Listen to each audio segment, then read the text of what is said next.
edi sika bi anse be china to ona enna wo kan na amanfo opamento mame opamento mame because what di sika no ko adia ye be chu. All right. Ya nyesa Ghana. There should be precedents. Yeah, yeah, you need a money and none of them be Ghana betina brooch. And crying or dog, and what you see, and a echo a pum. First of all, far or no, I'm going to dredge it below sea level, and the sea will flow into Odo River. I will clear all the mechanics and resettle them. We'll build apartment hotels by the Odo and put boats on it. We'll recycle you right into the sea. Go wherever you go and come back.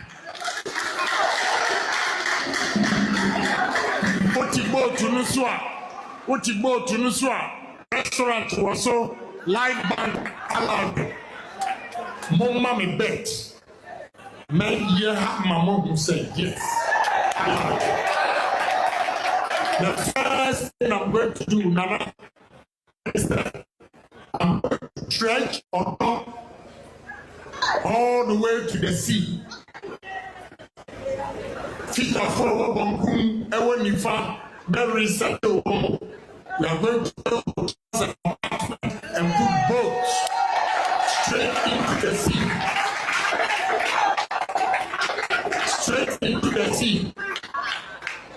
Now tourism. And your man, let you open up. Amount of that would believe me. Hey, me get a woman to us here. Sa NPP for Akaka Ben Samo Moye. Ken must go. Ya breaking their complex with Japan. Or Bekwa Uncle. Ya mad disciplinary committee 2 weeks. Or one for inviting in Japan. Or one daily work in Japan in Anonapia. Or Munko to be good form. Soon a patch out back door. Shishinina. Outside gentility. Home cry. NPP for almost so the case in a disciplinary committee in Amobua. The case in a former president, former president, Adam Kufour said, or money honorable Canadian company with Japan Casa. Nanado Danko Kufour. Nanado honorable Canadian Casa. Yes. How? How? The airplane in earth with Nanado Danko. Yes. Bonia. Aba NPP mu ene NPP nya akono Canadian company with Japan money huni nyinara efri Nanado Danko Kufour. Yes. Eti ene no nipa no na edi ne bone no sakofere se enko se omo no NPP fo no fee se na do no ye papa me e ka former president Kufour dia nka me ni problem with him. Yes. Ba Nanado Danko Kufour pa a me an kasa mani nyangani mimi nim se Canadian company kwa Japan amani hunu o haw ne amane a ewo NPP mu nyina eye ono no de ene kwa so na bo beti obi asema ontie former president Kufour na nso no se oba NPP back de alakalaka memon. Yes.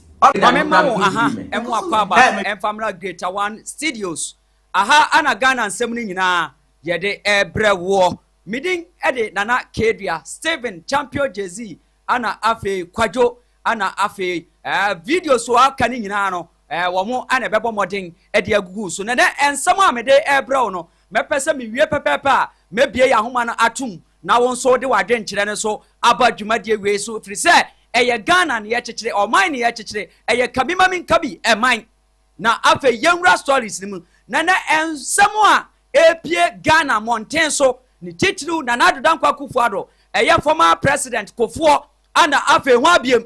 Yes, His Excellency John Dramani eye Mahama ensembe na epie eba me no kasai Chairman Bernard and Kibos Yako, a year quadrun tansa, any idea de bone in now.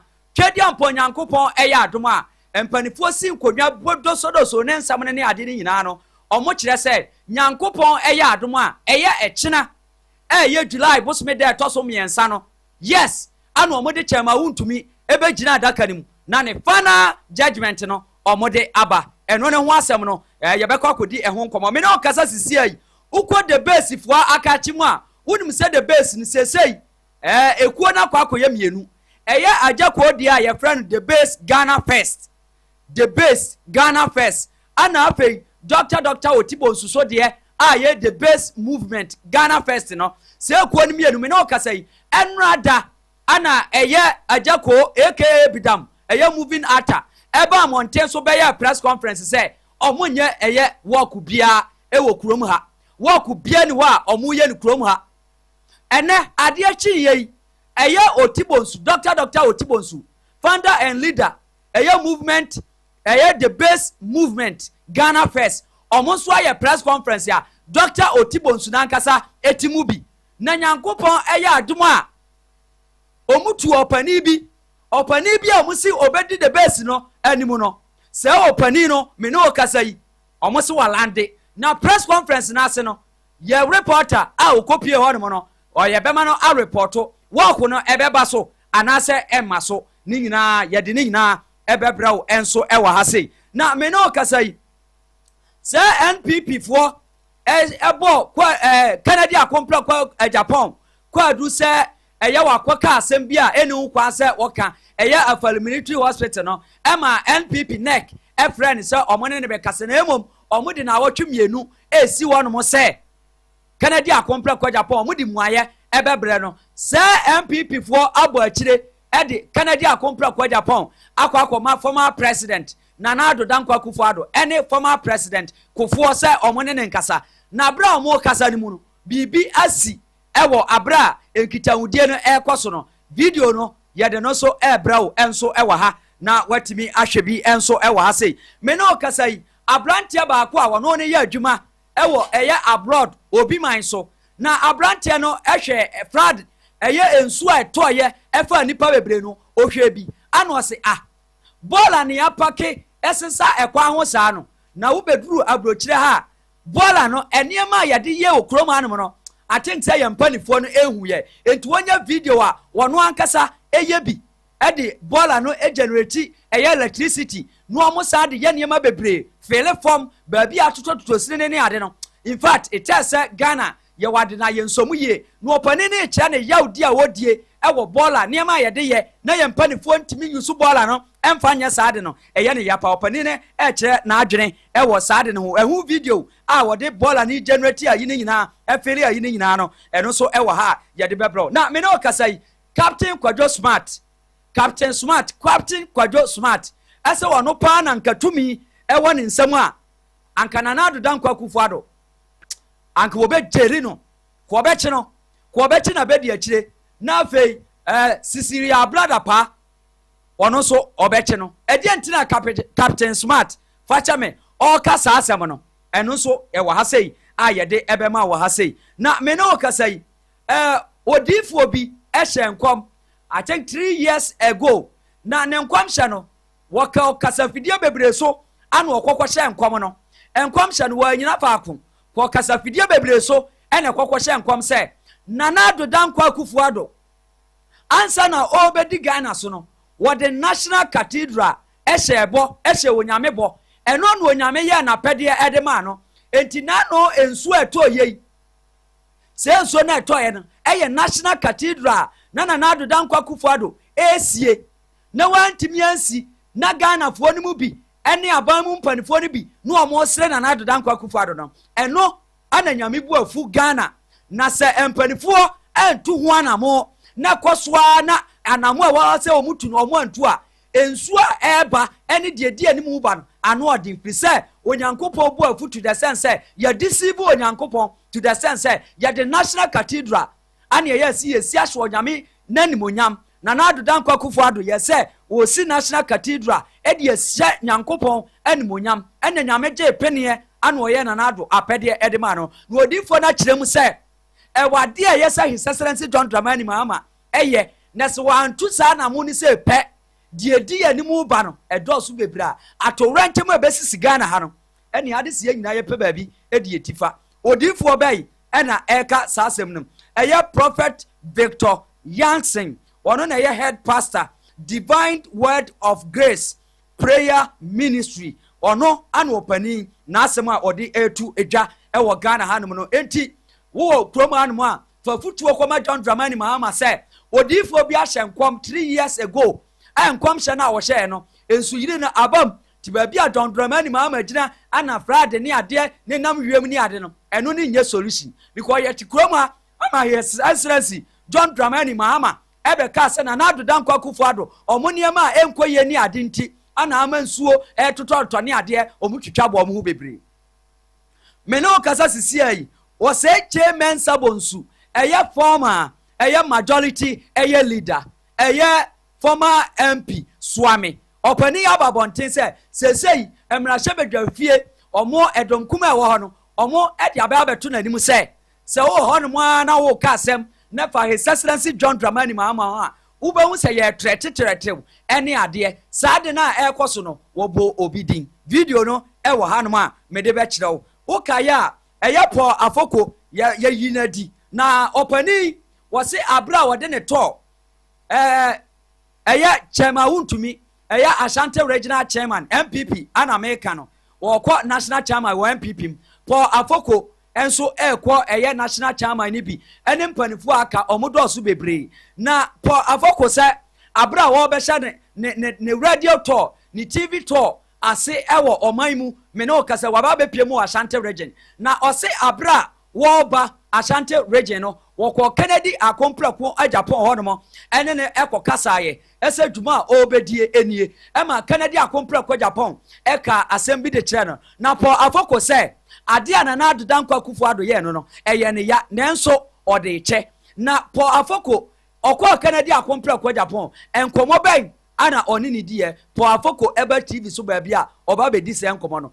video ne wo ha no so mede ebrew ewo ha sei so wenum ne afufro pi ene eka ho ene awiei anumrei yasi enkonwa ewo greater one eye studios ana yede ebrew maka kire se obaso a be kire wa adwene eye amagana ye yo ene ne nkanko fa wo MPP 7 no fatu baabi fa wo NDC 7 no fatu baabi yanka ade ebeboa ama yaman Ghana atimi afa ne ntampa atimi afra ewo ahase empanifo wo manmu edi agro day in day out omudi edi agro me no kasa sisi ai aduma ho akwa atwe maburu nya aduma nye maburu aye stranded ewo street so ne ade no akwa akofa niema bebre edi aba me no kasa South Africa after say his excellency John Dramani Mahama kofa bi ba ye ebinim da so ewo ho no me no kasa enipa no bi ahre omo nkwa ewo South Africa ede na ekoso ewo kroma sei odifo bi so ede ne de ababa betato kroma sei yanya dai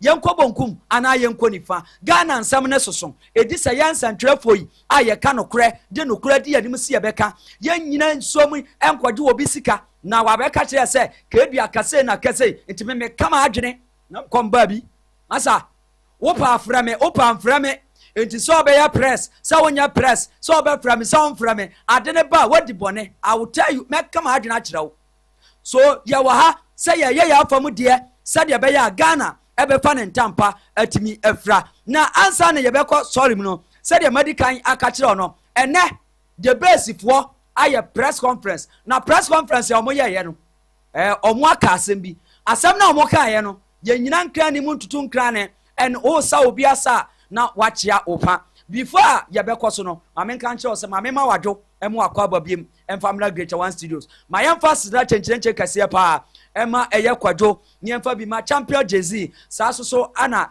eye 7 omoada roma no makochiri nsem nyina e de ato prono so eti bibia to chema mesrew montake wom da bia na mo de ahye yen ya de anim ba na mo de asem ahye yen na bi no trete ne ade sese ya de bi no number betu dwa wo sesa de so ayen ya nanso ya de atum se ya be ya adwuma no ti no wonder ye be ye na ye be kwa ahumane so on ne ne Richard Mensah enra the base eye Ghana first ajako mo de no ebe ye press conference be ka asem bi me no kasai ene Dr. Otibonsu ewa Asante Mantem ha eye echina nyankopon eye adoma kita onsabos medal toso eye miensa no omo somo eye Ashanti region na adumadi omudi ni won kran no omo adibi ewo Ashanti region na press conference no ensemo epiepie firim Canada akompra kwa Japan omo de nkra bi akwa akoma no echina wo babi anase omo bi aha ana ensem ni nyina ubenya no accurate ewo yanko ahoma ne so na ye ne yenua eye Richard Mensah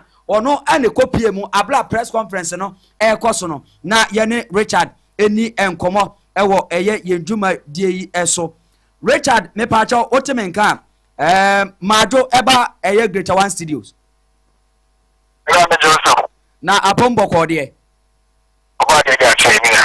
yeda nyame ase yanya ne ntiese eye the base for eye press conference chenchereche bi na emu nsam de eye bebrebe enra ana yenya ne ntiese ajako aka dam the press conference aba be hyehyɛ so ensam omo kan ye de wotwe hu nwi bebrebe eni ade de won ya mema ne ade enenso the base eye Ghana first ana the base movement eye Dr. Otibonsu a wo ye kandini edema ekoi omo be pie mu ewo Ashanti region na press conference no ona ukopie hono yase de ogina wa attend de okwa attend wan kasa na akogina ho ukọ yensembe na wote ye manya ne atiefo enchemfiri ho yo na da shi mama wona wa hwefo nyina junior senior high chance baby a wo na obi ni wi asa fran obi enche obi a no kwe Dr. Otibonsu no any the founder of the peace movement no everything was sentiment the one on in 2012 and as 2016 presidential independence as far you papa and your friend said Joy Joseph Osei boy your friend of Joy or no that would to Franca and your my independence which now pre-contact with the man or Ghana happening or no and against the trophy a Kasai a fact the base essence and all that say na me na do mo china ai like wo kese pa e paso o asante pante mo na no na mo di tuja se enra mo ti se microphobia se bi o describe wo mo se wo mo ai concept kinso concept party for na mo ye central for se mo di tuja se wo mo na the place no ai wo mo dia the base Ghana first ai wo mo dia na mo ba shi bia mai mo ba be wo kwa sentiment demo bi mo so mo sa fa so bia mai se mo ba be lanche the days e Ghana president na mo from MC dia the days e ba be wo kwa sentiment ya no kwe ye no na era Joy the friend say Joseph Osei mo ya se so answer mo na mo no e agro bi na nkrofo bi 80 ne mo me de kese pa e pa so ya me admo ochina aye the days Ghana movement no mo ba be ye na kum ede mu ma be chira sa man na fin so onu ma sa so da mu wodi asa so da mu ku a so ne say the peace Ghana movement onu ma san ada no di o sentiment da no onu sa say ade akika esi no people say onu Joy nan kan na o ye independent na o pre content ko ni die o de no wa be ka e the peace movement no onu nko a ene ba efimu a e onu bo kredi akompa ko be Japan onu ohumia e the peace oda the base nkwa the base so be kura no ento no so be ba eno chenye ono nkwa ewura alam kodo chire maken Rich wa da rumo Rich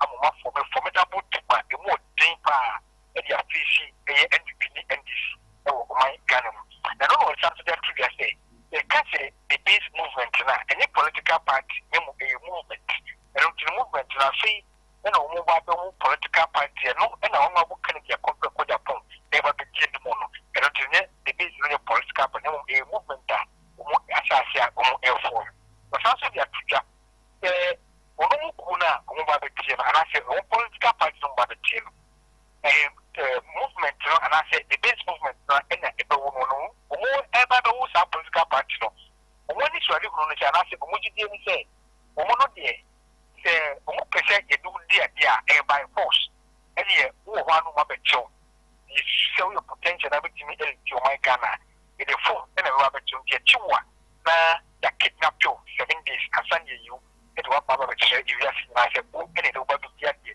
don ti sa no be to no ma country ya se ono mo kenya ko ko Japan e ono no o be kidnap you ni fi o 7 days is so o be yina che se ono ba be ti e de no what can it people say ono mo kenya ko ko Japan e o the basis for the betcheno e de ti adie e mo mo sanzo dia kidwa se nyame ya mo china no o mo sha se e wo o ko prim e wo bantima ho e no mo she o mo e na se dia ba be fa po nyanchi na be fa bantima street e be fa jira na Africa people or ya bispaka ho na mo e ba be wi am ba be ye onum do nti to me get so china e pa ni bi chichi bi no kwetwa play ni bia na for chini ade e ba gan half one so the pre-conscious na bia e ba e pim o asakta mata mo mo che e china wo ko no e be mega bia fa ni immediate chire Rich na mitio kasa mu amete se wo kasa eye the base for nyankopon ya adoma omo se Kennedy akompre kwa Japan ne kuei ana party a omo pese omo ba beye no omo gi tumi de ewo Ghana ha ehwe Ghana se de be ya Ghana be kon kan no Kennedy akompre kwa Japan e china wo ko no mitio kasa ya o party se the base for press no omo se china Kennedy akompre kwa Japan e storm Ashanti radio de ani mu ana asese. In fact, Sepia, honorable Kennedy Beba, and I said honorable Kennedy Mind, so China, something big is coming. You know, be an watcher, just to say honorable Beba, and I said honorable Manani, and I did do China, and you said you could get no. What the Africa said, up on Kennedy, and a very big case. I was actually to that, and she said, you know, I want for being meeting, and I want to J. NPP. Honorable as well NPP or Chumsek, honorable candidate or NPP. Or Jai NPP. And the base, you know, one no society, which is the basis, you know, NPP. Now, South Africa, I have a friend said, opinion on Casa, and the man, a honorable candidate, company with Japan. Or no, when you honorable candidate, company with Japan, Casama for being honorable Swan and the Casama. Rich, Wadaruma, lawyer Kwasi Kwatin, our Kasama Canada compare kwa Japan. The best press conference and Omoyeno, or Muchim say, lawyer Kwasi Kwatin, someone walking canny adeno, or yet Kasama for the Macanadia compare kwa Japan beam. Look at the touch and a toilet to say. I'm not booking your compare kwa Japan, so lawyer Kwasi Kwatin. And then they are now Kwasi Kwatin and they equal. When you are booking your company for Japan, Casama Bookie. You know, George or Chimwa.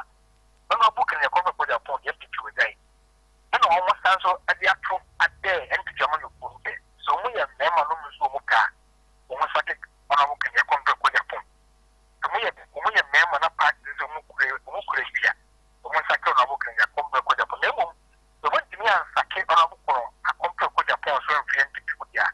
And you know, we are from the basement that you were 20%. We are free one. In the another day, the whole day, you have to Japan. Rich, ma, you know, I say, Ewa, Wamano Bohia, Yuma, what the Abre na, and somehow what the Abano, Rich, I know she pow. I know she, never was some swimming. You see, a penina, your friend said, Joseph was say a boy, joy. 2012, 2016. Independent presidential aspirant or Ghana, don't join or no, and on saying or free join him, and also free independent him, I become movement, you know, the movement job, you know, I don't know why and Abba, or already Kayaba, or the honorable Kenya Compa from a back, or Mr. Cheddar Beba, and I think Mr. Alan Kurchima, or the Muslim and Sana, will not be calm, and the honorable Kennedy, a Compa ability, or party, or mother woman. Apart from Kennedy akompra kwa Japan want me anya specific say echina or baby ba aye hu ala kwadwo kire maten cheddar ana wo se ho abiem apart from Kennedy ne hefo biem na china omo so omudi eye the base work nanim the base work na nze is no omo kire mu a ya high commissioners that omo aye so man so pa akoma ho jimu omo kire se omo ka ho and what to be the former ministers former CEOs at the NPP when you also come, much as your child, the more others again there, then I'll bomb that. This is the base movement. A woman as in Muya, what do many Banon be very people with your China? I thought a movement, the more the basic walk, the Yampa, and I said the Yampa. You don't want from a Dana boys, Umura, no him for what? Rich menase no amane bo hwehwem a wo de abrɛ nyame hira no wanya okese pa yɛdase pa yɛdase pa atiefo Richard Mensa yekotie besie ni wono ene de ne hwene ne nani kotwa mensen kokotete ho na ene omo kan sɛmi sɛ video bi a mehwɛ wafi nani han ɛhwɛ omo ani nti sɛm ɔde bae ne de kyɛ sɛ o tie ne yie pa ana ɔde bae na amanebo a efiri eye the base for eho eba ye yɛse kakum yɛgye no ɛyɛ ɔno anankasa nanum yɛntie ɛyɛ the base press conference a ɔmo yɛ na Richard Muhammad bɔ n'abadeɛ ba yɛntie kakra a ɔmo kaeɛ no na afei stories ahodoɔ na Nana Kufour adodeɛ former president Kufour deɛ nkɔmhyɛ aba sensutɔ no yɛnya amammerɛ ne amanneɛ bi ɛnyɛ saa deɛ nyame bɛkum yɛn nyinaa firi asase so no yɛakɔ akɔdidi ne nyinaa ho nkɔmmɔ nti kwadwo yɛni kan ɛnhwɛ ɛyɛ gya kɔɔ mu deɛ a ɔmo de baeɛ no wahu ɛnna gya kɔɔ gyina mu no yɛnhwɛ no wiewie a the base deɛ a Richard report ma yɛ ni yɛtie mu asɛm ne so yɛnti yɛntie agya kɔɔ mu deɛ no mmra kasɛm kyerɛ Nyankopɔn gye sɛ ɔde afa mframa mu na ɛnam mframa mu a wopɛ sɛ ɔka asɛm kyerɛ Nyankopɔn gye sɛ ɔde afa mframa mu na ɛnam mframa mu ama no akɔ Ghana baabi biara ɛne ewiase afa na baabi biara sɛ the base Ghana first national executives ana yɛhyia mu yi yɛde saa nkratoɔ yi ɛma Ghanafoɔ nyinaa sɛ on the 3rd day of July which is Friday coming Friday yɛni walk biara yɛba bɛyɛ ɛwɔ Kumase Asante Mantemu mpacho misisu biem on the 3rd day of July which is Friday yɛni walk biara anaasɛ yɛkɔbie office bi ɛwɔ Asante region ekuo no ɛyɛ registered wote the base Ghana first mpanifo a sɛbi omu di kuo n'anim no yaa na egyina ha ɔpani Ejako ɔpani Malamisa ɔpani Mr. Gabi ɛne nkae no nyinaa na nsɛ ya tete nipa bi mu ayɛ nipa bɔnfoɔ a ɔmu di yɛ din the base Ghana first no ɛne nam ɛnam FM station TV station sɛ ɔmu ba abɛyɛ work ɔmu bɛ lanche ekuo no yankasa yɛ bɛ lanche nti yɛ members yɛ to nkra yi sɛ baabi bia wo bia se ebeka sefa kai eba Kumase amobelanchi kuo no mo beye work no ni nyina kontompo ebra esemu no yankase di date a yade be launch kuo na edebe abremu na yesa de nkranto twato se oye nsamtwereni se oye TV station se oye FM station mo amanfo betena ho no mo bobo mu kuo dawura o manwie no na mo di edin the base Ghana first na mo di ayemo captions and on social media abra ye nim ho be no efiri na ekọ ye be start wa ye be chew no ye be siu sa ni pa bonfo na mo di eni ye di nam kura no ye siu mo wo court ye koyi asem no ye yi ye no amaka me ni mo kasa yi ya sa akọji krata o mo doje ye court ama ye tumi a ye di court ata mo office e won client o mo no o mo di mi pese me boso ye di ni na hia ye di ni e bo ho bai tifiri na ko Ghana for yesremo the best Ghana first yeni work bia 3rd day of July 2026 efiada we are say obi kase ye work a si wo mu hu mpanifo na enegina ha no yeda mu nyina amase fia atiefo ensuo prowa wo se ebro pamo chese entwa tro se ebo ankase amo we na otibonsu ete enkran pomponi mantamu what office one who say video no na tu no kai afa ya se pre bi nam wiem straight to Asante region me no kasai press conference ya Dr. Oti Bonsu a wo ye leader founder edema the base movement no wo be pia Asante mantamu na press conference o me ene ebroso a wo pani ayire ne nsasa de ma ayire manim no kwadwo yanhwe Dr. Otibonsu after say Jako mu ye omo de wie no Otibonsu mo so eba be ye omo de ene dai na Richard Mensa boy mu amane no ne yenkoti omo so nsem a omo so kan ye ewo brafo mu no eye the base movement ye kan ye kasam na yatimi ama nakoba bia ama obia atibi mo centrofo ayeka omaya mamu a yesimo na motoso enan enedai eye the base movement Ghana ya to nsa afremo enedai a eye 2nd July a ewo Ashanti region your headquarters haya mabai ya to nsa afremo esan say eye ochina nyame ede chen ya eye bosome nso eda toso mbiensa the base movement of we are seeing na ye ba benanche na ya dan ye ho adi aja tre asanteman me can say abra ya ba ya asanteman mu asanteman e wura gina base anamu ade nchia kese ama asanteman wura otumfo osetutu ababio a otosumienu sene nananom anyame sunsun konkron ene nananom sunsun abawra oti bosumu ade anchia sonko free base movement ade ma asantemanwra na nantia ye ba benanti ye besa ase every state boys school na ya baba be si swame ni Abrepo Junction akwani mu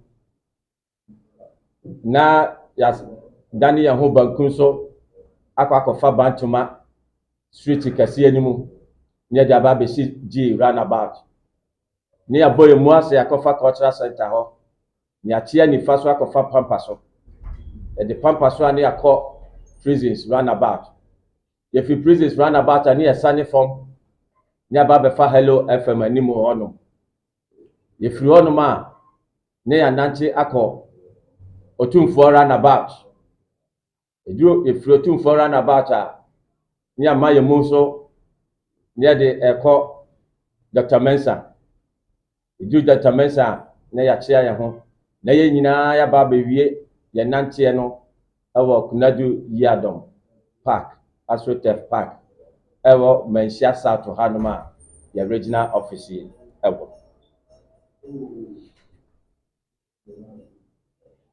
me pese me ka bibi na mo sajofo nyina mo eye the base movement ana ye di kai register no Ghana asana obi biara eba be register bibia ye frɛ no obeti the base movement ewo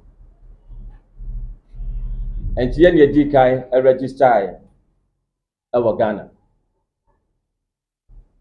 na ndia me pese sachi ase ne se the base movement Ghana ya sise send your organization it here if with the board of directors now by the national coordinating committee there were 5 subcommittees at the national level.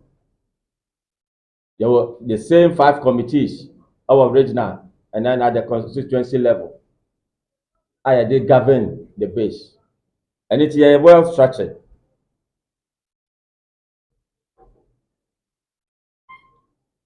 Na abra ye ba mu no ye nim say the base movement aye ba tankese a opese akuoku ahodo bia ebeba mu ebi te say ye nua pani Alan kuo ebi te say charge abokuo ene ada akuoku miame kuo so amede abeka ho ni ntino ene ti na ye yi position bia free o so obi obeba bia no no de ne ho aba abeka committee no na ye nyina ya adwuma awo base ni mu na atimi aboa ama hawa hodo a ebo Ghana so no atimi akọ anything ya dissolve position bia no esa say obi asabi wonim no the base movement no enya meye political party yenyem political party na mrepamu no obi awonyem a mrepamu no ye den obo ye kasi su dia so say ye bawo yehu obata bia owo pe na wawu ebia say nya sa na tie eti say the base kra na ye wo a political party a the base a na nanom sunsum ebewura otibonsu emuje baaye no base no bakoso agina ho political party a ye bawo no obadane babawoni a ye yankasa ye bepam no sane be ya Ghana be den ebekoso enti the base no de enya de aye de ye di agro ekra mo amonim no esa se echina nantie yi baso yenti no Momoto dua mo wa hai mudi adanse the base bus and nam baby bebre wa Kumasi a brono bebre eso fan crofo omo mu free bantuma ekọ ekrom omo mu free atosu agogo omo mu free krono omo bakrom bus na fa wa obi a enye de eni obi asika ofa ne de free ye we ama santiman ahu say the base movement no sebe anya agro bi na ye de yedi yani abre so oman the person odi oman su o na compre koso ya de ne beba.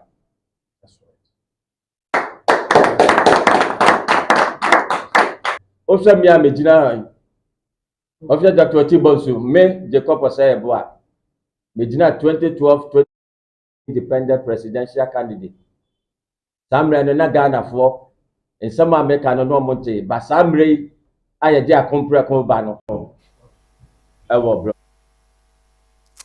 atiefo the base movement Dr. Otibonsu abra ajako AK bidam ebinumu bisa ajako se na wo ajako wo kaple ajako wo kapra yade ye amanyo ebinumu question omu bisa no na ajako se echina press conference ayi bia ni wo ku bia ni wa ebe koso ewo Kumasi a ebinumu se wo ku no omumpo eba so na ade ba ko a Richard ditu dwa ewo press conference na se a eyam nwanwa kakra ne se Kennedy akompra kwa Japan eka samafo lawyer Kwasi Kwatin efiri ne ekoi according to Richard report or ban say lawyer Kwasi Kwatin o kasama Kennedy akompra kwa Japan efiri ne ekoi wonye kasamafo on kasama Kennedy akompra kwa Japan biem but me te say word no my shock to the sense me ntiase I don't know minimum de ekoso ewo NPP nim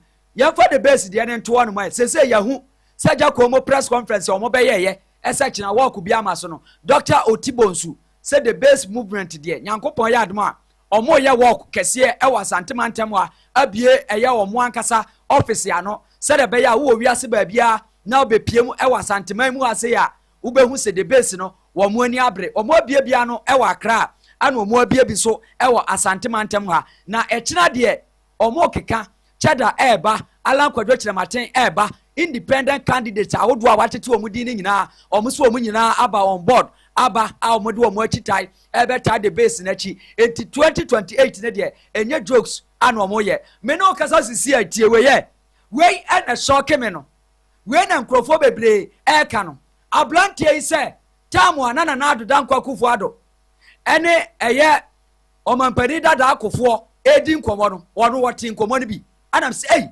ebinim sunya information pao ebinim ekura information pao obekai Kennedy akompra kwa Japan abra NPP fo eka se wakwakoka afal military hospital ho asem no yede ne connect no omde ne connect no na otwemienu na omde ne koye no say yes o mo afachire e de akwakoma na adoda nkwa Kufuor ado ene former president Kufuor ese o mo mpa Kennedy akompra kwa Japan achew na the base fo ade omo ye nso omo je Kennedy akompra kwa Japan en sensam ne baaye no okọ radio so TV so ba bia ene ensentrefo nyina obi e discuss se Kennedy kwa ebe ha NPP Kennedy kwa ebe ha NPP se NPP neck F4 ete sasem no ana omo afa kira ko Kufuor ene Kufuor ado se omo ne Kennedy akompra kwa Japan enkasa na akomamra fom na ondwane party no ne se otorofo was me dancini ewo ablechimam na me dancini ewo hanti no yanko na kwadwo emo me dancini no asem a wokan wo wia prophet bi ahye nkom se na nado dankwa Kufuor ado National Cathedral na wose wo obesie no ana no wo si a wantimi ansi National Cathedral no eno ana akofa ensuyiri ede aba no no akire amamna ne amane bi se Ghana fo anye sa amamna ne amane a ene woda ne nsu otu abegina bonten platwede na gina so ewo wodan soro na nsu a ebeto ede aba wiase wemu ewo yaman Ghana ase no chese ebe shoki nipa to the sense Ghana fo omampani na adoda nkwa Kufuor ado ene mo amosere na adoda nkwa Kufuor ado se National Cathedral na osie no wonyai no onfa sika ne nya de foforo ne ade no nyankopo bu afu eni se nipa tete nsu ani na ka ne nam hwiem ene na wo konkra pompuni mantam kra yesi binom so ekoka ho we say oh me ka me mantam ne wo ha ana abedu fie me befa ena 7 mo nam report ba ko mo de buy ne say my ba ko akwa pie obi fie a eye tundra VAT ba ko ana obi ne na sie ni wo hia ni wo be da to VAT MP na ba fie say VAT ne ya ne dia o hia ni ne say wansoma say nyame mfa say VAT ne mra asansebeli kwadwo janhwe na na adoda nkwa Kufuor abrante na wose time a ye neck edekoma na na adoda nkwa Kufuor ene president Kufuor ese omon kanche Canada akompra kwa Japan say adobrel omon aneka say mesakew but omuntimi nsake no party no ye say omubu baby say ana omukotu Bible say ba bia wadwapade wo ho no akoma wonam say na abrante oso kasa o enyefa na NPP kotu quotation we otrofo sem dance ni wabroche ntewe mra ye wi obofo anase prophet na wahye nkom yesi we ehwemanim prophet na wahye nkom ewo kurom a said na adoda nkwa Kufuor ana ye president ya oteso eye omampani mahama so omo anya bibi amfa ho a wo de yebeshi akena so omo anya bibi amfa ho a nyame ya adom a ensu a ebeto no wose wo hye nkom 3 years nie wa record bebragu ho ama nsentrefo bebre na so edi adanse se asema okan ne ye nokre ba quick yentie wemra kwadwo yentie mla emfino kwadwo me bine ho amante ase sa NPP foɔ akaka bensam a moye Ken must go ya break ne dia compre kwa Japan obekɔ a onko ya ma disciplinary committee 2 weeks omon invite Ken Japan omon dele we Ken Japan no nyina no na akua omon ko to begu form esu patcha back door shishi ni nyina outside gentility home cry NPP for amase omodi case na ma disciplinary committee na omoboa omodi case na kwa former president Kufuor former president na Dankwa Kufuor say omone honorable Kennedy Akompre kwa Japan kasa na Dankwa Kufuor na honorable Kennedy kasa yes how say how na obi a wa pass ya de enti say de akwa nyina afiri na Dankwa Kufuor yes bonia aba MPP mu ene MPP nya akono Kennedy Akompre kwa Japan amani hunu nyinara efiri na Dankwa Kufuor yes eti ya no nipa no na edi ne bone no sa ko fene se enko se omo no MPP fo no fi se na do no ye papa me e ka former president Kufuor de a nka me ni problem with him yes banana do Dankwa Kufuor pa a me an kasa mani nyangani me nim se Kennedy Akompre kwa Japan amanu hunu o haw ne amane a ewo MPP mu nyina eye ono no de ene kwa so na bo beti obi asema ontie former president Kufuor na nso no se oba MPP back de alaka memoi yes enti abrantie we asema wo kan ene se abra nana adoda nkwa Kufuor eye NPP fo ese o mo betwe Kennedy Akompre kwa Japan aso ni nyina ne se afali military hospital no wakwa kasa se NPP ba so 8 years o mo antimi anya nti obi abosome mako edu enum omo aba na omo ntimi nya ya enye news eme yedi ni kwagina nek na mlantie se ya bo akire e de akwakoma eye omampani dada Kufuor ni na adoda nkwa Kufuor se omo mpa eye Kennedy Akompre kwa Japan achew ana omo ye yefri no mu ni yankoi kwadwo yede prophet no enkom hye na wo hyefa ensuo no 3 years enfie miensa atwa muko na ene video so ahodo ankrofo bo se eyampa okaye na enrada odi nkomo ewo nek 2 TV no yede ni nyina be baba eno fa no twato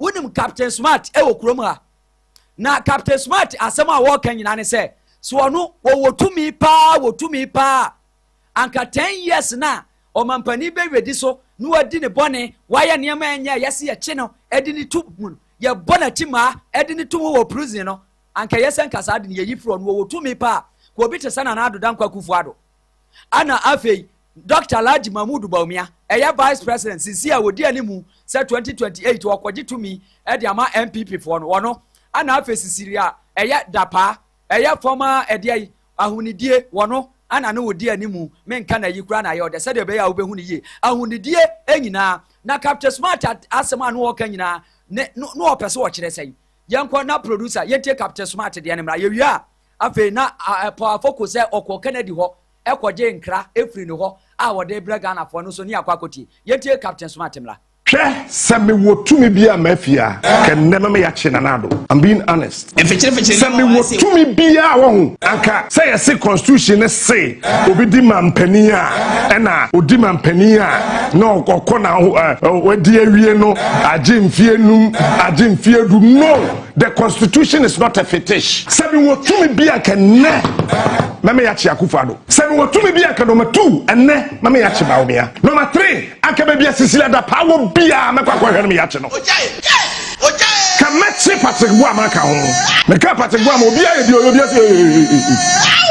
me se me wotumi bia wo mem ha ke ne meche nanado anka obi a be frɛ me sɛ Captain Jai min Jai someone se no satu mi na ka meche Akufo-Addo ne kotini masane akɔche no etu obeto ento ye beche no ka meche Bawumia etu obeto a ye be ma no wine full bottle ano afa ho meche no aka meche Cecilia Dapa ne me na me ma me o aka meche Cecilia Dapa ne na ma che Patrick Boama ne constituency ne friend say okay kwe south ka meche no me wia na ma koche Frebo Pare former chief of staff bam na me do one ka ho e ma be call Marcel e me ma me ensan so call me Marcel. Now why am I saying this? Let me explain to you. When you say from 2017 basic 2024 Odo River Hong Kong NPP is $466 million. Ghana for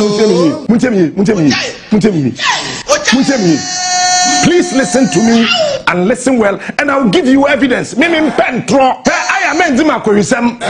When chama kohi because I'm mun chama kohi. I can question. I'm someone can question. But you watching the dada ma. Let's make sure. Uncle, whoa. The new patriotic party led by His Excellency the former president and the former vice president, Honorable Frebo Pare, Honorable Cecilia Dapa, and then Honorable Patrick Boama. Odo Hunkwaya $466 million. Take. Kevin Taylor Machin, Bibiabo Cordemia. First Sika World Bank de buy. Metia Waji Sikano. And what that diarrhea singing now, Your Excellency. Okay. And only 2018. That is $194.5 million. Producer, so Sanya Manibu Sunafa videos in the count. I me pesa Ghana 40 a year. $466 million. That is how much money the NPP took. Sika NPP for G. So I'm going to be young. Can you do man in so I'm fine. Your Excellency, the Edikan was 2018 no, $194.5 million.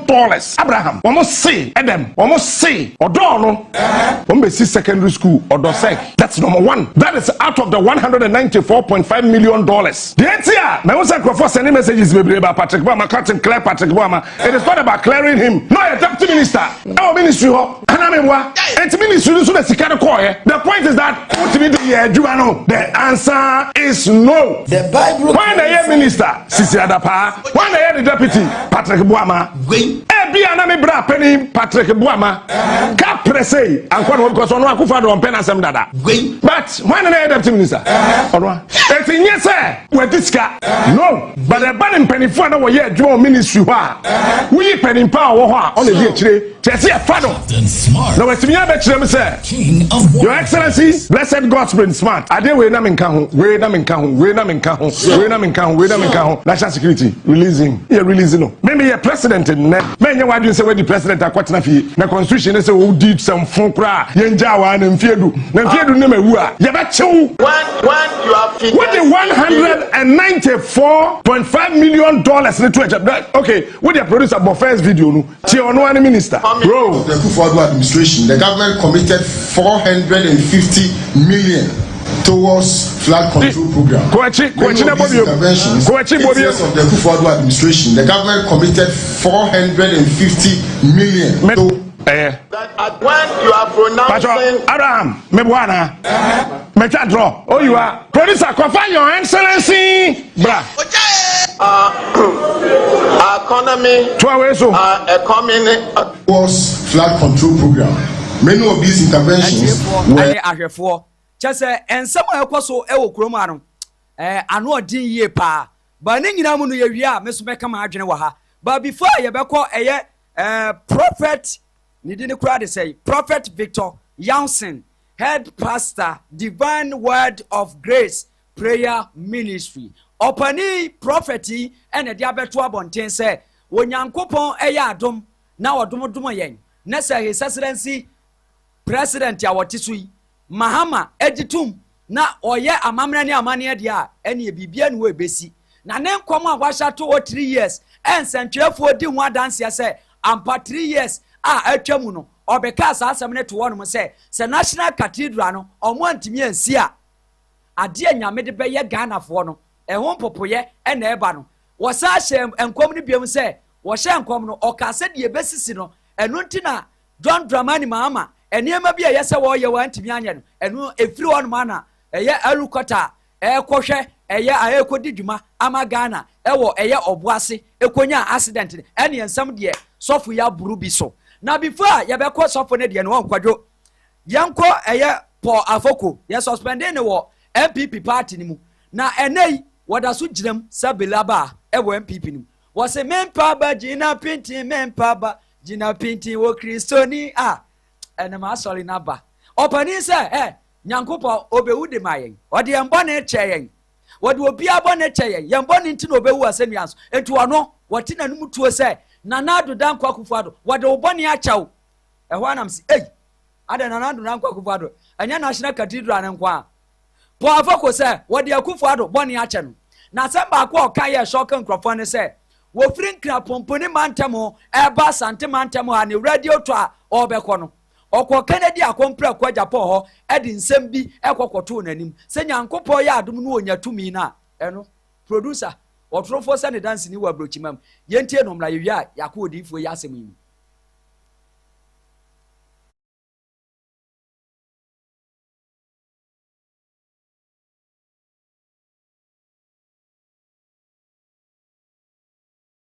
And we fought and stopped an incumbent. Okay, you said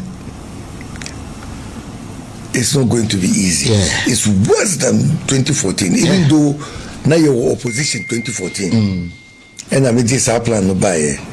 And we fought and stopped an incumbent president from going a second term. Yeah. But this time, your results, your own internal issues, ama ejumano more difficult. But I have no doubt, say if we bring our minds together and unite, and internal unity, the first thing I have focused on. Okay, some have left the party. Yeah. And you say, if you are digging a hole and you want to come out of that hole, the first thing you do is you stop digging. Yeah.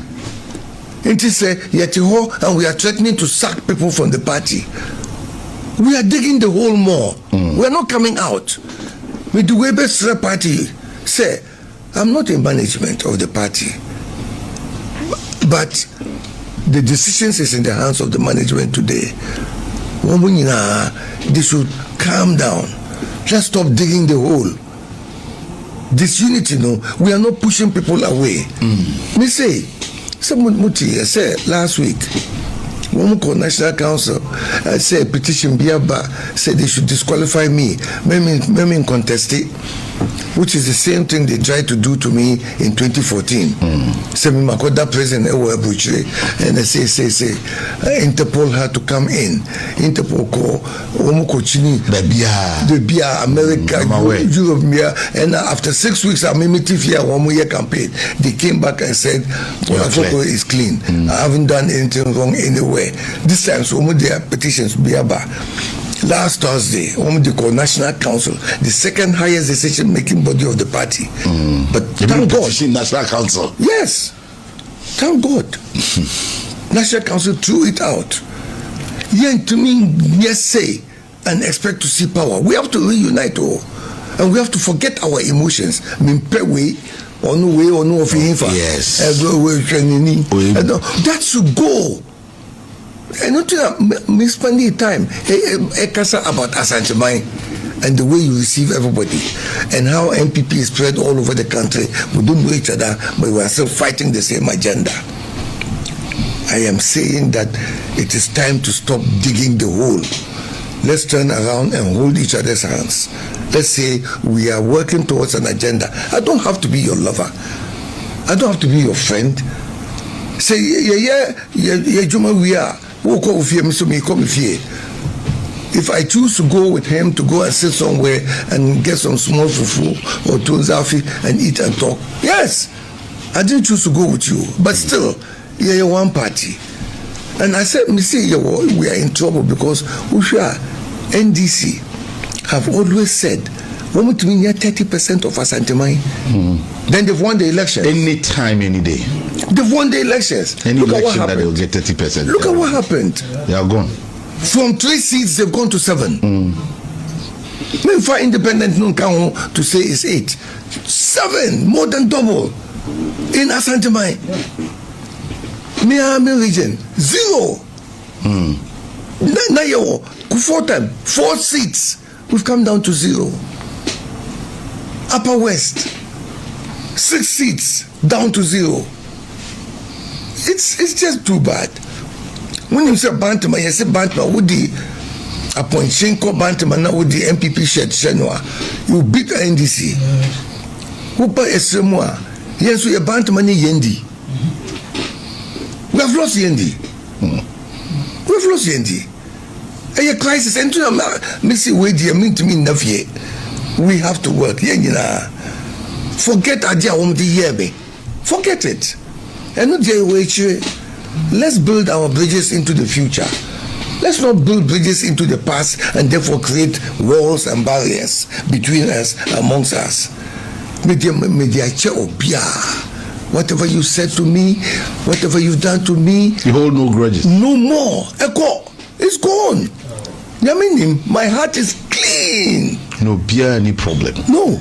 Michelle, even I went to Akufo-Addo. Yeah. Echo tonight, I can't say, Nana, I'm coming to inform you. But I went to Bawumia first because on the flag bearer. Yeah. And I'm called Akufo-Addo, President Akufo-Addo. They say, I'm going to contest. Soon as they open primaries, I'm going to contest.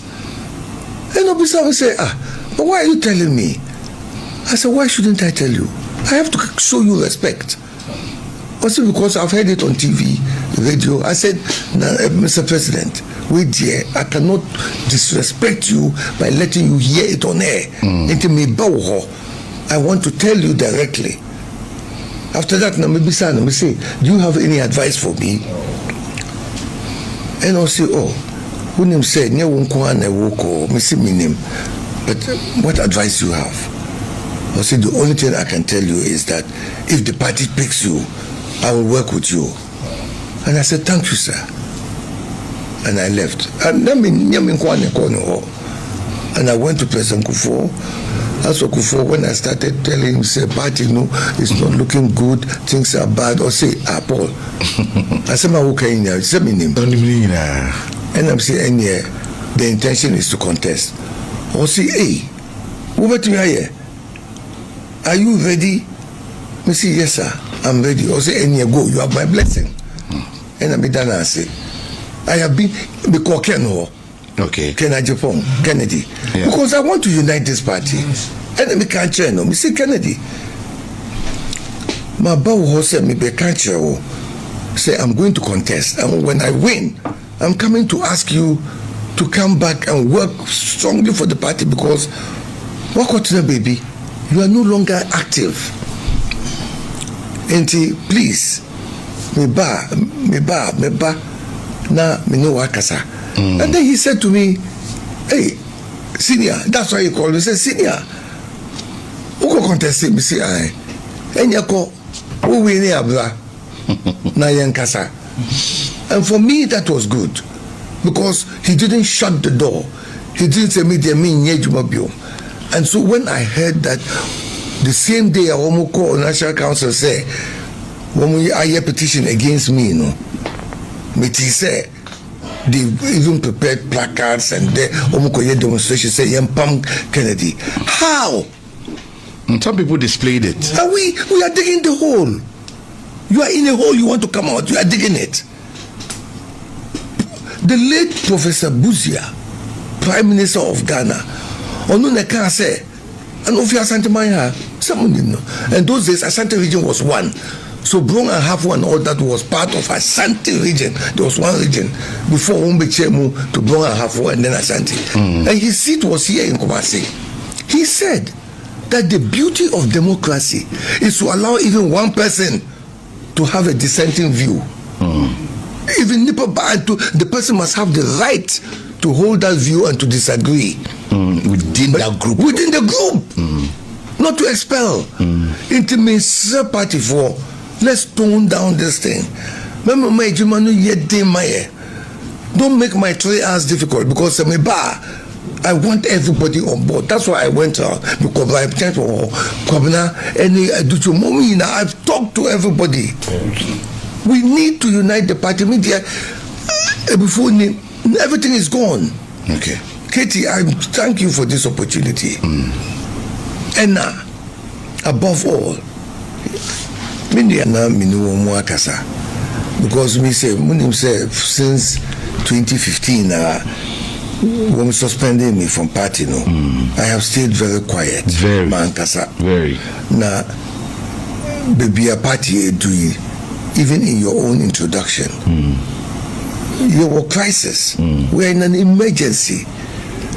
Party, time of me Jai party after I had organized Bibia and Sana Mikoye. The party got 169 seats. Yeah.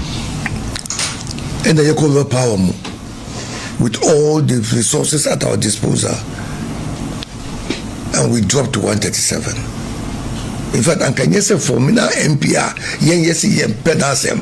until we got rid of him, and all we need as an independent or called parliament and said Nakumamu or no NPP. And therefore he supported NPP to have a majority in parliament. And NPP will be in power in government and will find it difficult to pass any legislation. Yeah. And then you have 87 seats. In fact, so we are MPP ni, genuine MPP ni, and you believe in the party. You cannot be happy. If you are happy, then win your MPP ni. If you are saying, oh, BBI, win your MPP ni. Also, without an introspection to see what we can develop as a strategy. Picture party nubium. We are in trouble. And until now, all these things happening, the decline. And so I said, look, minimum down from my family, and in the end, they are developing a new plan. Okay. It's different from the plan you saw in Tamale. Okay. That's our plan here, NPP, new plan for power. Yeah. This time, the 3 hours. The 3 hours? Yes, the 3 hours. To reunite the party. Okay.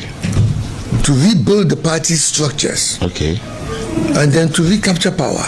All right. Until this time, NPP, so that plan, new plan for power, so we'll have to add some of it to the 3 hours. Once Asante Mai especially and understand that it is power we want. We don't want anything else. Why are we united? Why are we in the party? Ebilmu wo incline, Ebilmu wo Lubo, Ebilmu wo Boko, Ebilmu wo Wa, all MPP. We don't know each other. We've never met. But still, we are working to the same agenda, the same goal. Into what next to each other, we say, I don't like this man, or we should name him Peno. Power has no emotions. Yeah. No emotions. It is you are bringing your emotion into it. You are not looking for power. And until you are doing even though it's a difficult thing to do, campaigning is enough. I went around the country, every single constituency in 2014. This time there, I'll do it, but timetable is very short. Into me, go every single constituency. And now they say, remember, Asantemain is the heartbeat of our party. Now, our tradition was actually formed. Yeah. UP, Samukaya, UP was formed here. And the UP consisted of young from Islam, Northern People's Party, and all others, NLM, Fanti Confederation, Transvoter Togoland, Gashi Fomope, Muslim Action Party, and also the Kumasiha. We all came together at Mesia. The Otunfo at the time called everybody together, say young formal one party.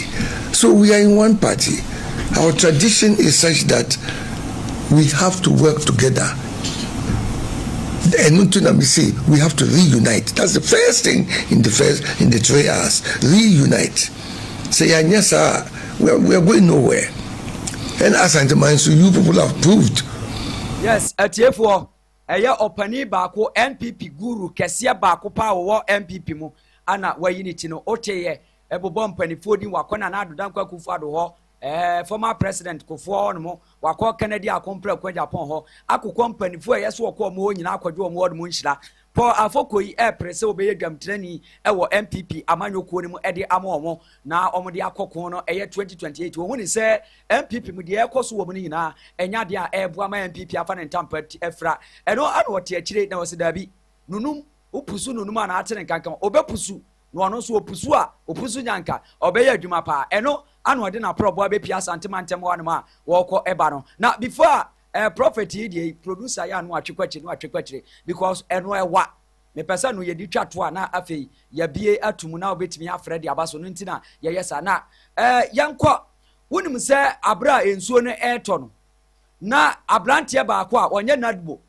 wonye bamboni wonye hwe na wo mo eye o mo asede o mo eye o mo audit ene o mo applications se o mo hwe se o mo ensuo de o mo kwani ade on se da bia me ka kire Ghana for se your selfish interest ne ye baye ni ade ane ye di gu Ghana no de se no adwuma no ontime nye ba enam se ma ban na woso my ban na woso we na woso awura ye football mu awura ye tese institutions awodo a aban compare awodo tese aban adwuma bia mu awura mu enipa ne ntime nye but because of say ninua ye MP ninua bi ye minister ne papa bi ye pani wo Ghana ha sei ene ade no age adwuma no ase no ade a wontime nye abre nipa egu etete mpentere nkwa ne ade no yasoma na mofo se atoranche ma etoto nkrofo eniema yakoso no omunko yi nkrofo nadmofo braibo eya timamuni a ono ne nya nadmo a wokopre kurase ye ma ne nya anko ye ma ne nye omo akwaje ntetiye o a omo adwuma ne se eya se omutimi bo nipa ho ba nsuo to ene ade a omo adwuma ne se omunim nsuo mu adwuma bi aye sabi ebinum tibo nkoso wansua hwe abansika anu odidie woturufo di waseme dance ni ewa blochinam na kedua ni tumla no ma kire wusie nti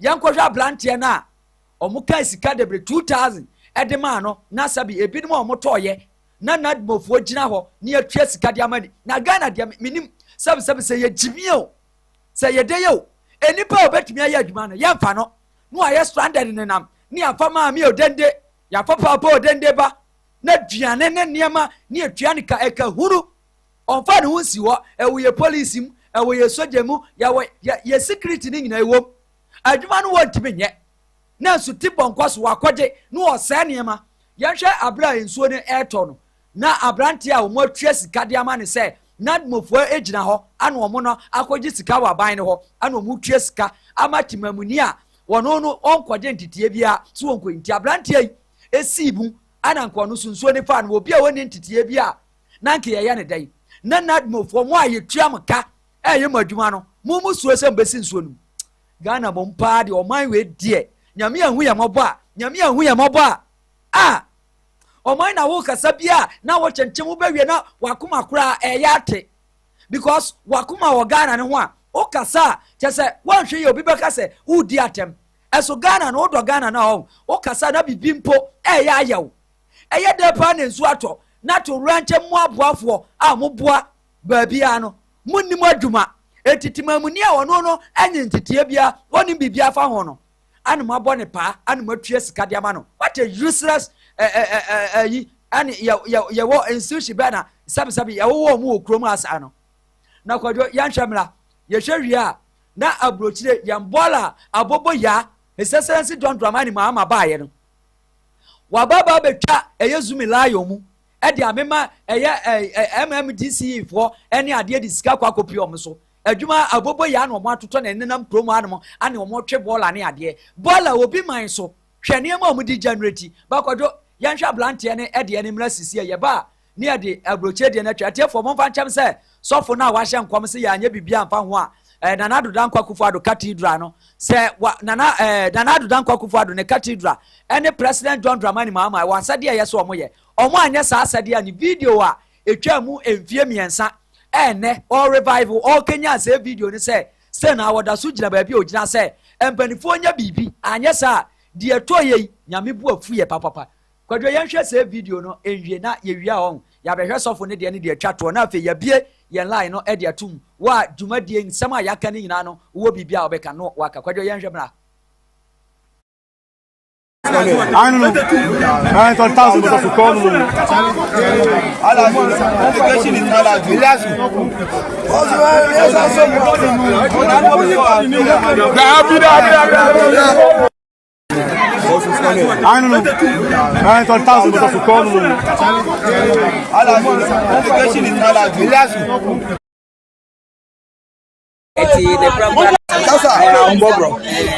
Ni part semia anya bibia edu baby ehu se wagina nsuo no ma che den ne bai nkrofo no mo agreement ne ye because adwuma anya madwuma police for adwuma ana se ne for adwuma ba ye hwa munyina ba mutimi adwuma ba so far me ni pass de dan nsuo no ga dia wana bio ma na be ni pa eti the problem aso yes we area that say na be kan dia fa oh media ni ameka tire ti mamofo na say aban ni say Mr. President ya panacho na dumofo de bia so be ye de be mba ombo me ye hye no mko ba sa ka mi madwen a nkrofo musigata na no ai nkrofo titi kiosk mo say video aban beti anya sase bi obabi say video de yo mu yi aje kutugufo no na ko ma we nkrofo mu titi kiosk mo gata na no no mo bia land so the be mo mpo say utine mu 20 years no omu titi ga kra kwa akabe beta say nya beti na no ma be hwe no waja wa na de bia face problems we emboy enti Mr. President Timia so we boy ya ye hwe so we boy una okọ nsuo no nipa na yo ba na obema ba man check ni ba o ya kwala na ni o di ni pira ka obi for sa ko di ni pi mo atimi afa ni pi o di ntuma che no sensem wei ene ade bi na ye ba ase a ni ani abre se Ghana mpanifo no mu bi eye nya atwem wo mo ba ye abro a mo di wo man nti e ma Ghana ntimi nko nanim da obi a wanye nteteye ewo eye nadmo adwumam na ye nadmo ni na adwuma se yase wotimi yi nipa ne de ban ono na kotua bribe e de amatimamuni a ono ni nteteye bia ewo nadmo adwuma ni mu wonimu kwan ye fasu dwale nsom ye bibia no ono ne asoba no na wo nadmo ni no ye hu kabuna capital om adanti ne yeyi wo mo adi e mo da so ne nam ho no atiefo yambola ye tugu ye krom ha e da ne nsuo e fa yen asofu yi se enya no kura nyame na ne buafu ye no yahwe ye nnua wonu na tukwan nyakonya atukwan kwetira obi man so ekwan amofa so edi enwura na ye di kogu nsuom na ensuo to na obi so ayi apake nwura agu ayi politim na okohwe agu nsuo nim ene ade na wodi nsehunu ne nkwase asem saa no ensuo no ka emefa hwan eya na eya obi wa woni mu hwie o na nsuo na akwakofa ne pa obi careless ene ne selfish ene sabe bra wonpe ene mpanifo no bi sabe ya mpanifo no bi tikubonkoso ansuadeafo abayifo abonsamfo abegu ye so ame ye bre na yentimi mo bra wo krom ame ye bre no wono ni nya akwakotena obi man so no yenhwe nyansa awowo de bia ma ye mpanifo so still tibonkoso fo si ye nsua hwe bia ye tia na ye betie yenhwe mra Ghana mpanifo Mr. Money Diemu, Pacho Monshadi, Monsha around. but I'm sure around though. So video I mean a landfill, baby I to baller egu. America and America's every. And so toy kakre mo hwe epo baller pa asuma kogubo ayi ponoso. Saa niema we nyina ne flooding ni nyina ba yi ni nyina keka esi baller ntia aye tugu. Baby am we am here adwuma landfill. Igina me truck so. Me di line so a me be yi niema no. Nti me gina me truck so nti wo hwe area ha nyina eye mipo mu baby o mo hwe amena da no e no mu create saade we. Saade o mo create e generate sika kase pa kroma baller ye one of adwuma waste management one of adwuma o mu generate sika pa o mu trucks ene o mu cars o mu use nyina e use gas sa gas no baller na no mu di generate me truck ya ma loadi social trailer baako ya se ana me de editi load baako bia no o mu tua over $800 now o driver ya tua o ka 120 per load and we share machines no ami zoom ka kranche mo obo se trailer no na ye pagya no ye yi niema no ye yi niema no sa excavator ye twe edi free oman yi mu de kɔ Ghana nyina ye di kotu gold no sa excavator kro na eno ne ye de ye sa adwuma no wo hwa excavators enkoa ne wa ha ebi na sisi yi sa excavator ebi na sisi yi pilots ni adia ye twe de ba ni nyina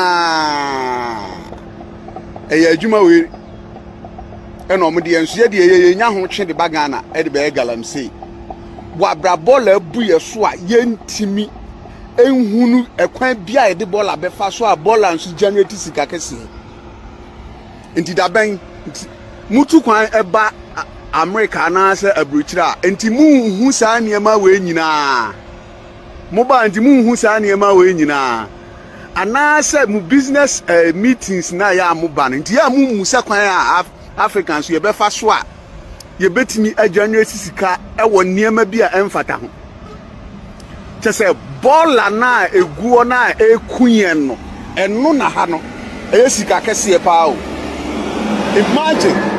imagine se bola enye na wo Ghana na ubetimi dia ye bibia manfa so abaso bola no momu e na emene ye na ensuo ta na ese ayede asisi egotes nyina ani da ho bone na ebi afaso na omahia gugotem aha even aha kra na yeto bola ni gu no kra no se bola ni free me truck ni mu free to for ma e wo se me fa nti so be ha wo se e kan na ye de bola no e ba ni nyina no hwe hu bola bi wo fom e ye clean just a dru ba bi a ye to gu no kwa na wo se ugya sa de no de to wo be hwa he truck ne san so tenten no o mu nyina e be yi e wa ha nti die nkwanti na ama Africa ye hu ni sa nyansa we emfanye na gold die ye nya adaje ekọ cra excavators edikotu ba ye nya adaje nkọ cra excavators emfa meye sa adwuma we mampo kunum ne eastern region amana kwaye dida ho nyina e ade ebetima ye sa ade bi so wo hwe bipo ye wo ho ya e amana tisese yo amana tisese ne afele ade na ana akodru sei ana omde pipes a hihye mu a e generate sa gas no tankers nso ba ha no ma ba besisa areho Africa areho utukwan a na wo hwe niema bi e koso wo amanfo kromu na ye de ye nhunu nyansa bia ye wo opportunities a ye betim bia ye sa de no na ye tena ho emma sa de no dane disaster we so a na areho enra atorenche metwe na ma video we me be ya adwuma almost 15 years ni yes I dey with that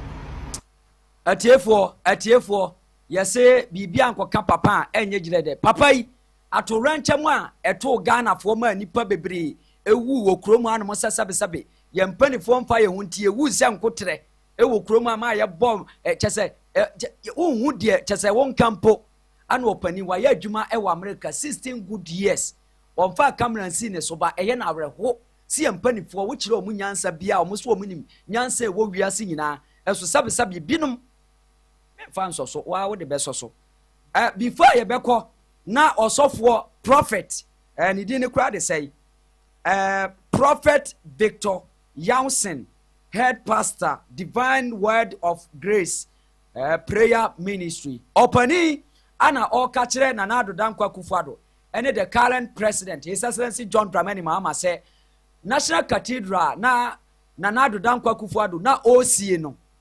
Ade Nana Dankwa Kufuor edikodi aginamu ewo Nyankopon anim ana Nyankopon de tumi no ema no si wo medi wo man so.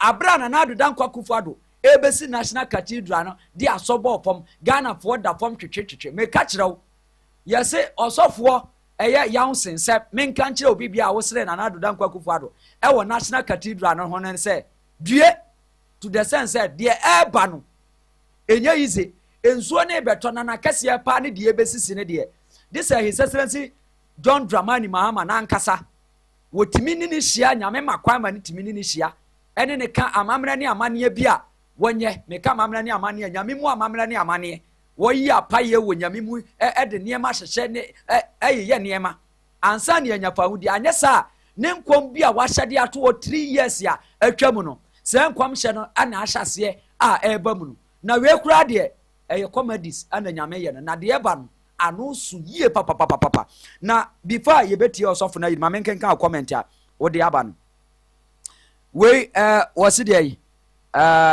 Thompson ese apu NPP agu they don't take an advice. Okay, NPP ntia futuo yate yeda ase we su dia tumosi. Do you think the base work is going to be a mega impact? Okay, we so dia yeah ana we so dia George Mensah was there. Well done. We are for king. We made it all. I always said it. Only someone who have live in Europe as okay. Yeah, that's it. Meteo di anase. So dia Hayford Andrew said Kwame Tanko, one of the stomach journalists Bawumia has employed. Hey, I can see you. Was it there? Charlotte Day Boahin was it there? They forget unity when playing dirty politics and insulting honorable king. Okay, yeah, that's it. What they about Sandy be about honorable king is one coming back to your. Okay, yeah, that's it. Okay, yeah, that's what they about. Ma yenko we so Grand George said was say video is too long. Why? Yeah, that's it. Yam one tintin sabim. Na osofo ne de na eya yi kakra. Yeah, that's it. Ewo de aba asaka bi mu ha. Okay.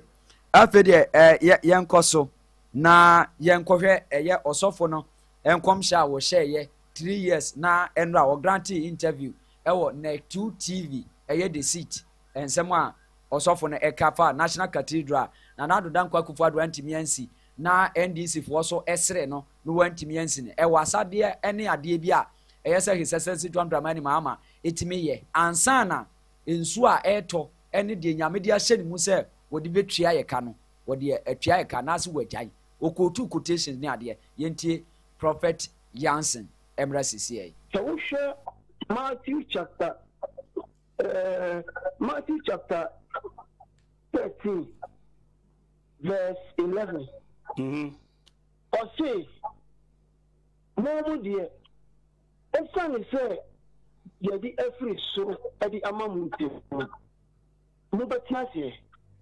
Well, when dear, a son say, young from my own efficiency. Many issues so Obi disagree with me on the issue of the national cathedral now. Many issue. Because you see, in the first place, the cathedral was a covenant made by a president who got the opportunity to rule this country for 8 years. So long as or the acquire exchange of Akunyano, then that thing has to be fulfilled. Now, so what watching here? My cancer as somewhere for 6 years. Yes. I've not stopped. Maintain who's influence. Now the Exodus chapter 5.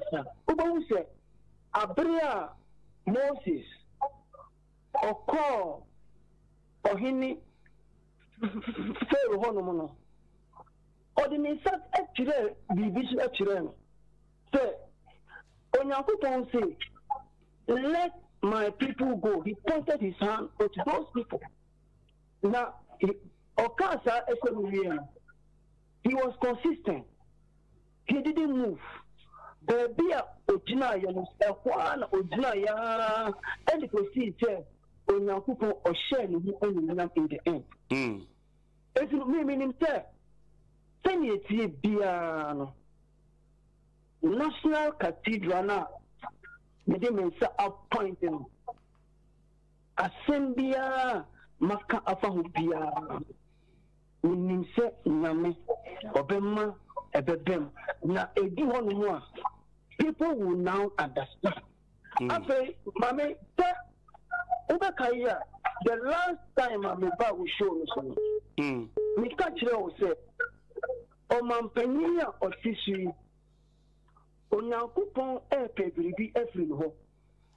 Nasawanya, you will get national disasters every year. Mikai. Video no. YouTube no to obi a o hwe o pese o di achi bi obetumi akọ the seat akotwe. Sure. Me can say the otisu say bibi wo hono mu nyame epe efribo. Na se wanya ana se wanya you will get national disasters every year. And Maminka Ensisu, there is another one another one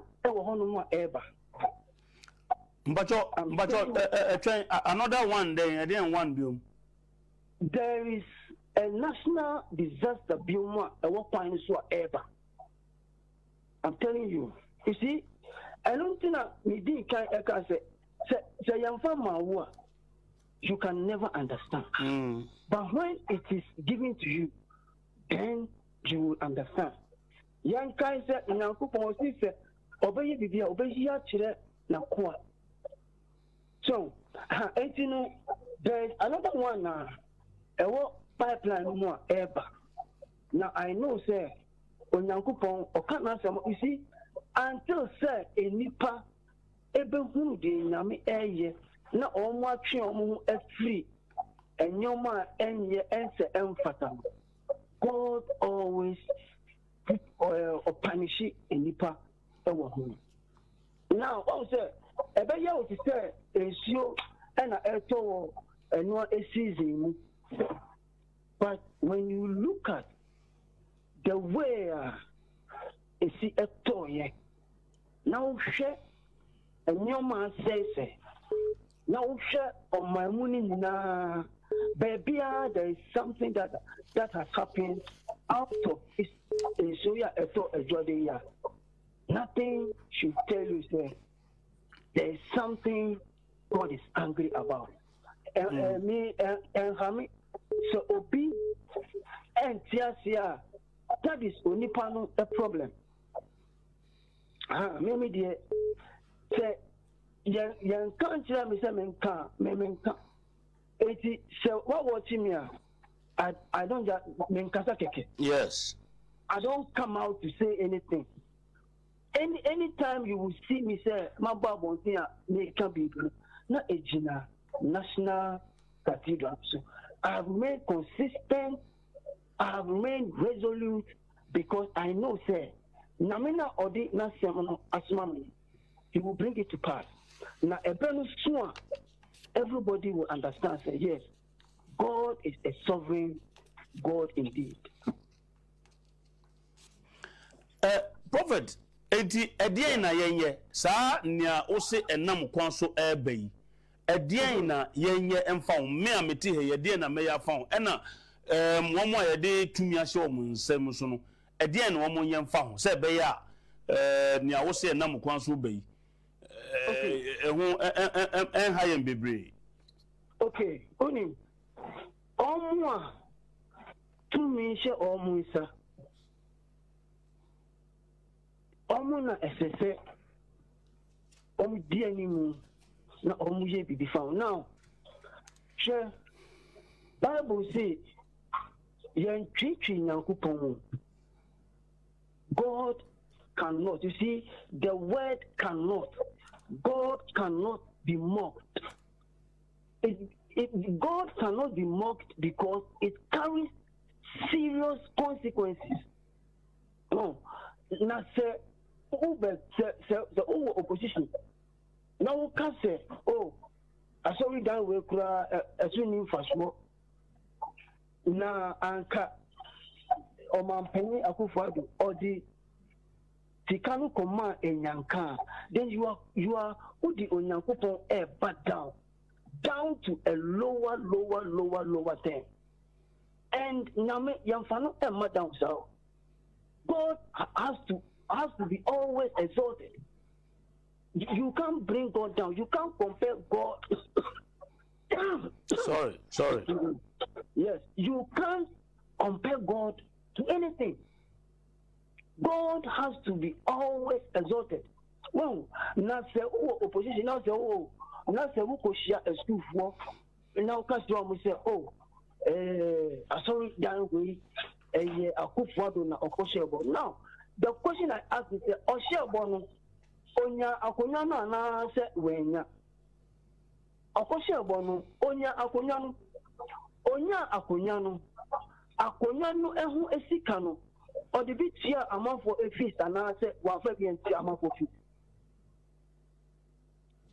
ni bi sa wasemu yeah odi bi tia amafo efis odi tia yes abra edu bebi ana ohaw ni ahokyere aba oman ni mu no Akufo-Addo oman ni pa nsuo free anasa meboa oman electricity oma enipa free anamebwa yeah eni die enipa etitum accept but a ban say o si ma shebo bi o enti no sa abortion e wo say ni biso enu die enipa twen na no edi go form say there be abortion e yo no na o share enti ono anka.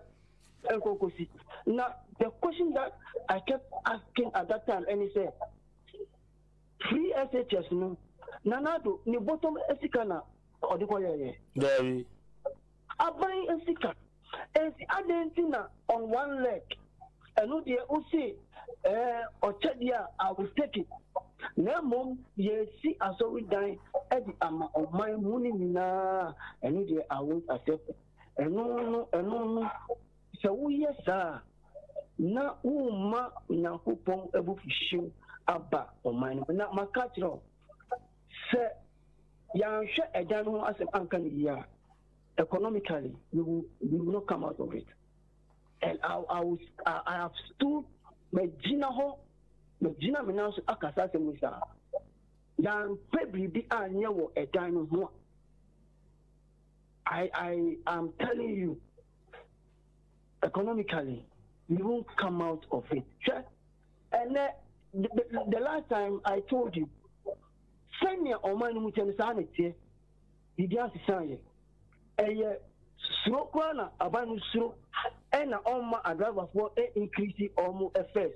Because Oslo said, O China almost increase here. A bit say, be on about anything. He's trying to, or try to say over to me, I'm managing. Not say on Ubresoa, but Afahuako. But you see, Onyankopon, as I've said, God God cannot be. When you mock him, he will deal with you. NPP a very good example because Oma Bresona now say you two abano Akufo-Addo first term now things were okay anamebwa yeah na enyoma yama amanoni kura omu ebon abasu now all sign akobiomu no he didn't change anybody. He himself, he didn't change himself. A finance minister was son. Almost the people are on first term. He maintained a lot of them. That should tell you, say, there was a strong hand now. We were for one Sonia Mamma, oh, making sure, say, Akufo-Addo on Nyambia, and Ampanso, or Mampani, Akufo-Addo, ni certain term on when Nyambia, dear Onaya, and Kofo a dinner temp, and Kofo a Casa, a town, you see, so we won't be not Yami before, or Jow the mouth who were town for. That was what happened. Mikaisa on your show, Mikaisa say, sorry.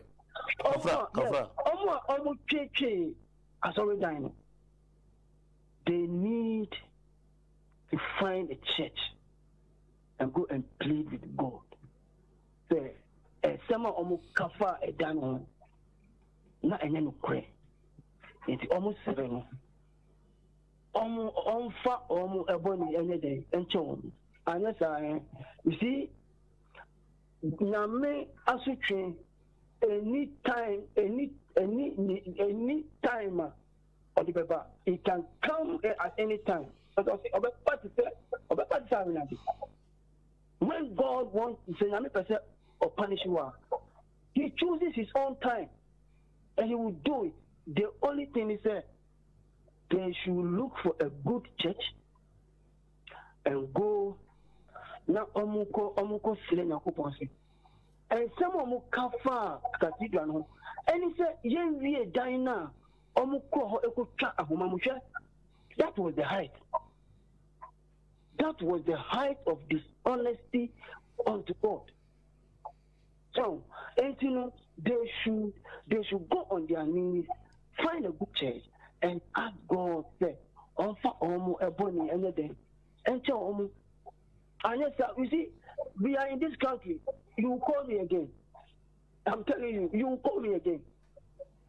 Me friend obi mu a enye on that account say disaster BSc. Yeah. Me friend obi mu ne di nkomo a eye nkomohwam a ebo o man Ghana. That's why I me say ye hwe say what can you say no e na say o man no eye se na ebe ya ye me friend o ma disaster BSc nti. The say o man no ye and na make sure say a kind of phone. One say there be a man of the Bible na we use the ejuma. Yenjina abontin and sending chile opinion. Especially somebody who is a king or chief. In na abonte and to ascend a man. You look for him, then quietly you tell him, say, look, Name assembly, if he say, Name Osuma Moses, Moses and Kojina Montin, or him, and I only could give command or children and say, or they pointy and go say, look. God said, I should tell them, let his people allow them to go.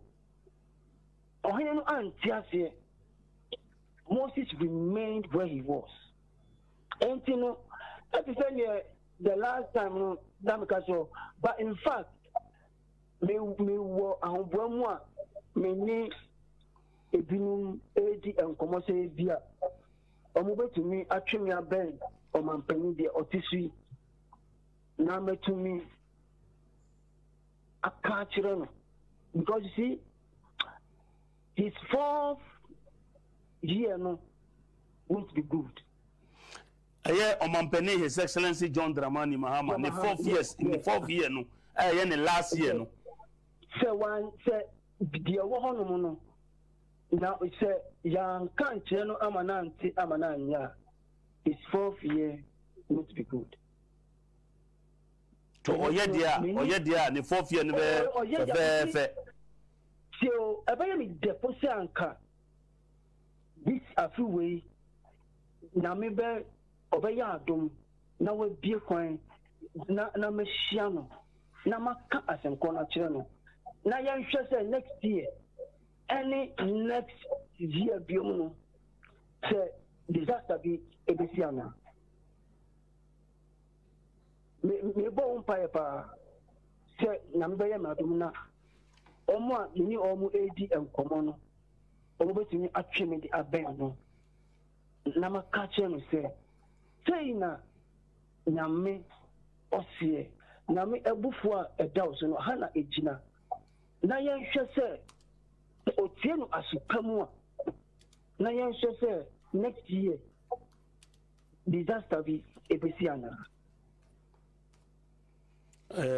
asema emu edrupa nti we dey yebese se omebo modern na omo atwe aben yes me ebinum ejin komo omo ben kakra entino me omo ejin komo na mahwe so betumi atwemi aben na men kanchen na yancho because I'll throw a challenge say the ote na oya we will wait and see whether a disaster will happen again. That was 2 years na akanana. That is God for you. Papa, and Ghana's National Day of Prayer and Thanksgiving. Just say Yakob Empire, you reflect, you reset, you renew your national prosperity. Say you be ye as a man. Ya kwa gobo kompo ahwe ekwan be fa so a be ye de beto awrade anim asrebo ne fa che ne ade is this not enough say awrade betie oman ne mpaye na wama oyeni a wo se ebia nam kwan so ba no afri ho? Okay, let me ask you a question. There be mpacho I have na me bisa questions so. Okay, all right, okay, fine. I understand. Okay, last year the same day, your boy Empire announced another Empire. What's a bizarre question, you know? Your bonfire, your National Day of Prayer and Thanksgiving, you know. Good. Your boy Empire, and what happened? And then your boy Empire, now, headquarter, a shink of one. Yeah. It's in Nami one fa when see Empire banana, and I said one fa. You're born in Anchayana.